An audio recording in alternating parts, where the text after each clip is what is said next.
사랑하는 성도 여러분, 주님의 이름으로 평안을 전합니다. 오늘 이 자리에 함께하신 모든 분들의 삶 가운데 우리를 홀로 두지 않으시는 하나님의 크신 은혜와 위로가 가득하기를 소망합니다. 말씀을 시작하기에 앞서 만약 이 말씀이 여러분의 마음에 작은 울림과 위로가 된다면 구독과 좋아요를 통해 이 은혜를 더 많은 영혼들과 함께 나눠주시길 부탁드립니다. 여러분의 소중한 나눔이 지금 어딘가에서 힘들어하고 있을 또 다른 형제, 자매에게는 큰 힘과 격려가 될 것입니다. 여러분의 삶에 주님의 축복이 항상 함께하기를 기도합니다.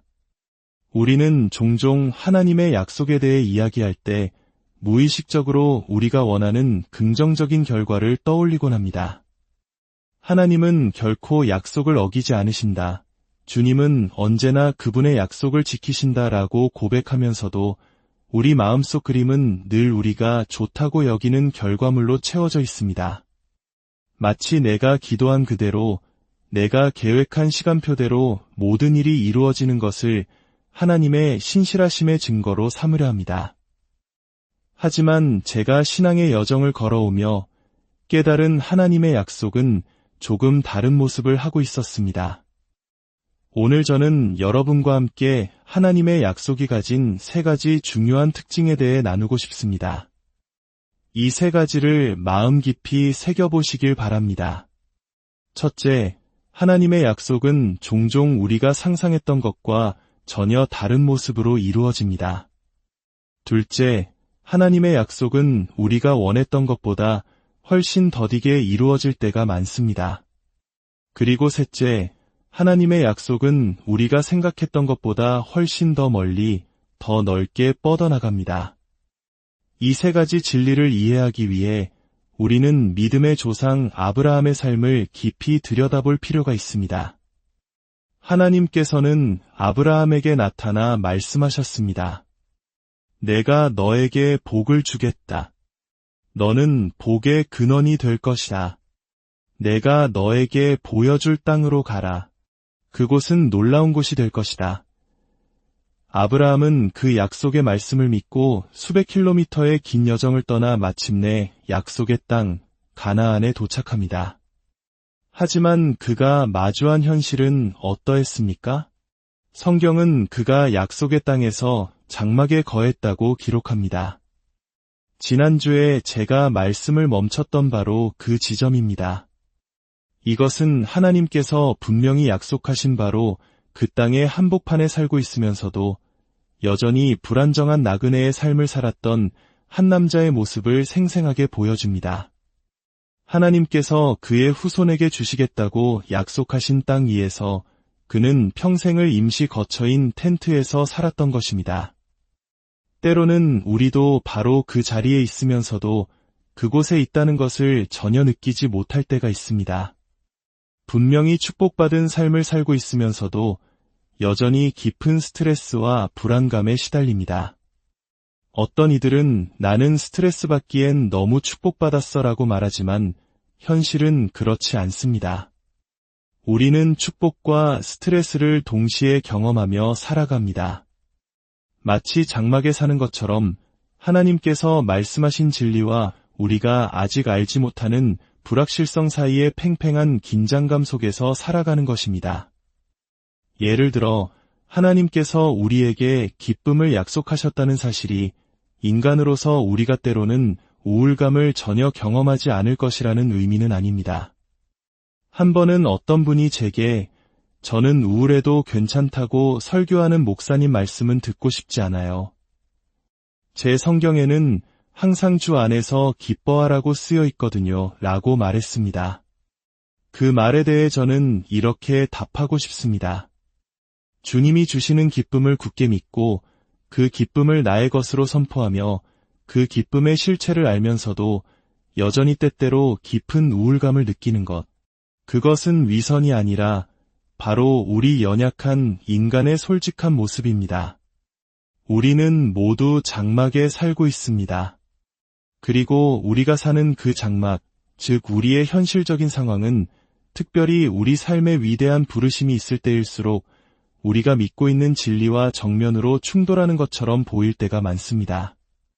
우리의 상황이 우리의 믿음을 거세게 흔들고 도전해 옵니다. 이런 순간에 우리는 마치 이 자리에 있을 자격이 없는 사기꾼처럼 느껴지기도 합니다. 아브라함이 약속의 땅에 도착했을 때의 심정을 상상해 봅니다. 그는 주변 사람들에게 하나님께서 이 땅을 제게 주신다고 약속하셨습니다. 라고 말하고 싶었을지 모릅니다. 하지만 그 땅에 이미 살고 있던 가나안 족속이나 여부스 족속, 헷 족속, 아모리 족속, 브리스 족속 중 누구도 그 약속에 대해 들어본 적이 없었습니다. 그들에게 아브라함은 그저 가축대를 몰고 온 이방인, 유목민에 불과했습니다. 정말 제 마음을 놀라게 했던 사실은 이것입니다. 아브라함은 그 땅에서 평생을 살았지만 그 땅은 단 한 번도 법적으로 그의 소유가 된 적이 없었습니다. 그의 생애는 물론 그의 아들 이삭의 시대에도 땅의 소유권 이전은 이루어지지 않았습니다. 하나님께서 아브라함에게 하신 약속이 그가 상상했던 것보다 훨씬 더 큰 그림으로 펼쳐지기 시작한 것은 그로부터 수많은 세대가 흐른 뒤 그의 후손들이 마침내 그 땅을 차지하게 되었을 때였습니다. 그러므로 지금 눈앞에 보이는 작은 프레임으로 당신의 인생을 판단하지 마십시오. 오직 믿음으로 당신의 삶을 바라보십시오. 주님께서는 지금 제 삶 속에서 제가 상상했던 것과 다른 모습으로 펼쳐지고 있는 일들에 대해 말씀하고 계십니다. 하나님의 약속은 우리가 상상했던 것과 다릅니다. 당신이 그 약속의 성취 지점에 도달했을 때 그것은 당신이 그리던 그림과는 다른 모습일 것입니다. 우리 모두는 영향력 있는 사람이 되기를 원합니다. 하지만 영향력은 항상 수많은 팔로워의 모습으로 나타나지 않습니다. 영향력은 화려한 스폰서십이나 넓은 인맥으로 증명되지 않을 수도 있습니다. 때로는 영향력이란 하나님께서 먼 훗날 이루실 무언가를 위해 지금 당신이 믿음으로 씨앗을 심는 행위 그 자체일 수 있습니다. 그러므로 저는 이 모든 상황을 믿음의 눈으로 바라봅니다. 하나님께서 저에게 보라고 하신 모든 것을 제가 지금 다 볼 수는 없다는 사실을 인정하면서 말입니다. 또한 하나님의 약속은 우리가 원했던 것보다 더딥니다. 저희 교회가 새 건물로 이전할 계획을 세웠을 때 원래 예상했던 것보다 2년이나 지연되었습니다. 그 지연의 원인 중 하나는 환경보호국에서 우리 부지에 희귀종 담치가 서식할 가능성이 있다고 통보했기 때문입니다. 정확히 기억하기로는 캐롤라이나 힐스플리터라는 이름의 담치였습니다. 우리는 건물을 짓기 전에 6개월 동안 그 땅에 정말로 담치가 있는지 없는지를 조사해야만 했습니다. 결과적으로 그 담치는 그곳에 있지도 않았습니다. 하지만 우리는 단지 그 담치가 있을지도 모른다는 가능성 때문에 6개월이라는 시간을 흘려보내야 했습니다. 저는 단 한 마리의 담치가 제 인생의 6개월을 멈추게 할 것이라고는 상상도 못했습니다. 이미 땅값은 다 지불했는데 작은 담치 하나 때문에 전혀 예상치 못했던 일 때문에 아무것도 하지 못하고 시간과 돈을 지불해야만 했습니다. 그렇지 않습니까? 단 하나의 문자 메시지가 당신의 인생 전체 계획을 뒤로 미루게 할 수 있습니다. 단 하나의 바이러스가 전 세계를 멈추게 할 수도 있습니다. 하지만 이것을 보십시오. 우리는 2년이라는 시간이 흐른 뒤에야 이 건물에 들어올 수 있었습니다. 제가 원했던 것보다 훨씬 더뎠습니다. 제가 상상했던 것과도 달랐습니다. 하지만 지금 제가 온라인을 통해 전 세계 모든 나라의 성도들을 환영할 때 저는 깨닫습니다. 이 약속은 제가 생각했던 것보다 훨씬 더 멀리 뻗어나가고 있다는 것을 말입니다. 하나님께서 말씀하십니다. 내가 너를 위해 예비한 복이 있다. 그리고 내가 그 복을 받게 될 때 준비하여라. 그것은 내가 상상했던 것과는 다른 모습일 것이다. 내가 원했던 것보다 더딜지도 모른다. 하지만 그것은 내가 생각했던 것보다 훨씬 더 멀리 뻗어 나갈 것이다. 이것은 거대한 복이다. 이 복은 파문을 일으키며 퍼져나갈 것이다. 이 복은 단지 너의 가정에만 머무르지 않고 너를 통해 수많은 사람들을 축복하는 통로가 될 것이다. 어른이 된다는 것, 우리가 어릴 때 상상했던 어른의 모습과 참 많이 다르지 않습니까? 어른이 되면 아무도 나한테 이래라 저래라 못할 거야 라고 생각했지만 현실은 직장 상사, 국세청, 그리고 어쩌면 당신의 침대 옆자리에 누운 그 사람이 당신에게 무엇을 해야 할지 알려줍니다. 히브리서의 한 구절이 제 마음을 깊이 울렸습니다. 믿음으로 아브라함은 부르심을 받았을 때에 순종하여 장래의 유업으로 받을 땅에 나아갈새 갈 바를 알지 못하고 나아갔으며 아브라함은 자신이 어디로 가는지 몰랐지만 하나님께서는 당신이 어디로 가는지 정확히 알고 계십니다. 목적지를 정하신 분께서 도착 예정 시간을 컨트롤하시게 하십시오. 당신은 그 일이 더 빨리 일어나기를 바랐고 더 빨리 일어나기를 원했으며 더 빨리 일어났어야 했다고 생각했습니다. 당신의 친구들은 모두 당신보다 빨리 그 지점에 도달한 것처럼 보입니다. 하지만 하나님은 알고 계십니다. 우리는 종종 다른 사람과 자신을 비교하지만 우리가 부러워하는 그 축복을 위해 그들이 어떤 무거운 짐을 지고 가는지 우리는 전혀 알지 못합니다. 우리가 부러워하는 사람들 중 상당수는 남몰래 비참한 삶을 살고 있을지 모릅니다. 당신은 당신이 질투하는 그 사람들이 삶의 균형을 잡기 위해 얼마나 애쓰는지, 그리고 세상으로부터 어떤 평가를 받으며 살아가는지 알지 못합니다. 얼마 전 스스로 목숨을 끊으려 했다고 고백한 한 젊은이가 있었습니다. 그는 수많은 사람들의 부러움을 사는 영향력 있는 사람이었기에 우리는 그 소식을 믿을 수가 없었습니다. 하지만 그의 마음 깊은 곳에서는 지금 이 자리에 계신 많은 분들이 이미 누리고 있는 그 평안을 간절히 찾고 있었습니다. 당신은 그가 있는 자리를 부러워하지만 정작 그가 도달하고 싶어 하는 곳이 바로 당신이 지금 서 있는 자리라는 사실은 알지 못하는 것입니다. 저는 오늘 도착의 거짓말에 대해 이야기하고 싶습니다. 우리가 그토록 원하는 저 너머 어딘가에 도달하기만 하면 모든 것이 해결되고 특별한 기분을 느끼게 될 것이라는 거짓말 말입니다. 약속의 땅에는 펜트하우스가 없습니다. 아브라함은 수백 명의 사람들과 가축대를 이끌고 수백 킬로미터의 여정을 했습니다. 그는 많은 것을 책임져야 했고 많은 것을 짊어지고 있었습니다. 단지 그에게서 나올 수많은 민족에 대한 부담감뿐만 아니라 그가 걸어가고 있는 길의 불확실성까지도 말입니다. 그는 분명 자신이 사기꾼처럼 느껴졌을 것입니다. 그는 많은 민족의 아버지라는 이름을 가졌지만 그의 모습은 그저 정처 없이 떠도는 유목민처럼 보였습니다.